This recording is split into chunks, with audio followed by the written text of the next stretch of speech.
दोस्तों अगर हमको इसका सिंप्लीफिकेशन करना है मतलब वैल्यू निकालना है तो हम ये कन्फ्यूज़न में आ जाते हैं कि इसका पहले मल्टीप्लिकेशन करना है या डिवीज़न करना है। तो इसलिए आपको ये रूल जानना पड़ेगा। कौन सा rule? BODMAS rule. BODMAS rule आपको जानना पड़ेगा। B stand for brackets. इसमें आता है लाइन ब्रैकेट्स मतलब bar, first bracket, second bracket, third bracket. O stand for order और पावर मतलब 2 क्यूब रूट 4।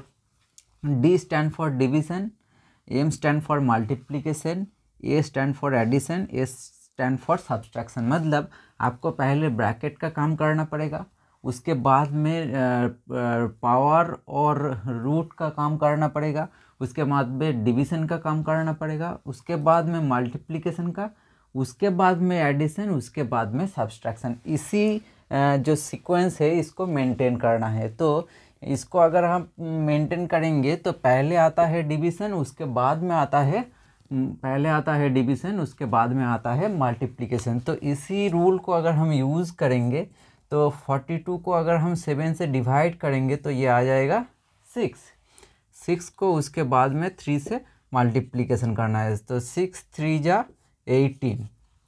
अगर हम इस रूल को नहीं जानते और कन्फ्यूज़न में आ जाते तो इसका आंसर क्या आता है देखते हैं। मान लीजिए हमको इस रूल का पता नहीं है तो हम क्या कर दिया, पहले मल्टीप्लिकेशन कर दिया। तो 42 डिवाइड्स 21, तो इसका आंसर आ जाता क्या 2, जो बिल्कुल भी गलत होता। तो इसलिए आपको इस रूल को जानना बहुत ज़रूरी है। तो पहले आपको ब्रैकेट का काम करना पड़ेगा, ब्रैकेट में से लाइन ब्रैकेट का काम पहले करना पड़ेगा, उसके बाद में फर्स्ट ब्रैकेट, उसके बाद में सेकेंड ब्रैकेट, उसके बाद में थर्ड ब्रैकेट।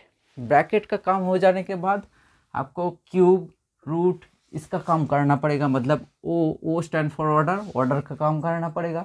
उसके बाद में डी स्टैंड फॉर डिवीज़न मतलब डिवाइड का काम करना पड़ेगा। उसके बाद में मल्टीप्लिकेशन का काम करना पड़ेगा, उसके बाद में एडिशन का, उसके बाद में सब्सट्रैक्शन का। और एक एग्जाम्पल लेके देखते हैं इस मेथड को, ठीक है, इस रूल को और एक एग्जाम्पल लेके देखते हैं। तो ये हमको इसका वैल्यू निकालना है। तो अकॉर्डिंग टू दिस रूल हमको क्या करना पड़ेगा, पहले यहाँ पर है एडिशन, डिवीज़न, मल्टीप्लिकेशन, सब्सट्रैक्शन। तो पहले तो हमको किसका काम करना पड़ेगा, पहले डिवीज़न का काम करना पड़ेगा। तो यहाँ पर लिखेंगे 4 प्लस 27 को अगर हम 9 से डिवाइड करेंगे तो इसका आंसर, इसको हम डिवाइड करेंगे तो इसका आंसर आएगा 3 मल्टीप्लाइड बाई 3 माइनस 2। तो डिवीज़न का काम हो जाने के बाद हमको क्या करना है, मल्टीप्लिकेशन का काम करना है। तो यहाँ पर आएगा 4 प्लस 9, 3 3 जा 9 माइनस 2। तो मल्टीप्लिकेशन काम हो जाने के बाद हमको क्या करना है, एडिशन।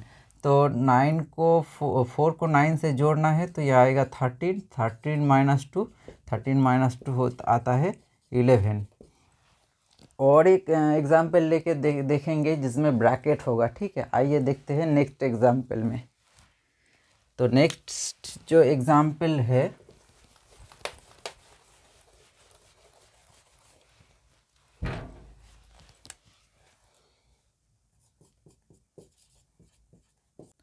तो आइए देखते हैं एग्जाम्पल नंबर 3। यहाँ पर लाइन ब्रैकेट है, फर्स्ट ब्रैकेट है, सेकेंड ब्रैकेट है, डिवाइड है, मल्टीप्लिकेशन है, सब कुछ है। तो पहले हमको किसका काम करना पड़ेगा, लाइन ब्रैकेट का। लाइन ब्रैकेट का काम करना पड़ेगा मतलब यहाँ पर लिखना है 25 मतलब उसके बाद में जो भी है उसको सेम रखना है, ठीक है।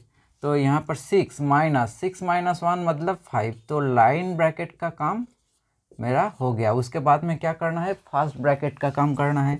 तो यहाँ पर आएगा 25, उसके बाद में होगा 40 डिवाइड बाय सेकेंड ब्रैकेट 8। यहाँ पर आप देख सकते हो 6 माइनस 5 मतलब 1। तो 8 के बाद कुछ नहीं है मतलब मल्टीप्लिकेशन है। तो 6 माइनस 5 दिस इज़ 1। उसके बाद में 25 माइनस 40 डिवाइड 8 मल्टीप्लाइड बाई 1 मतलब 8। तो सेकेंड ब्रैकेट का काम हो गया।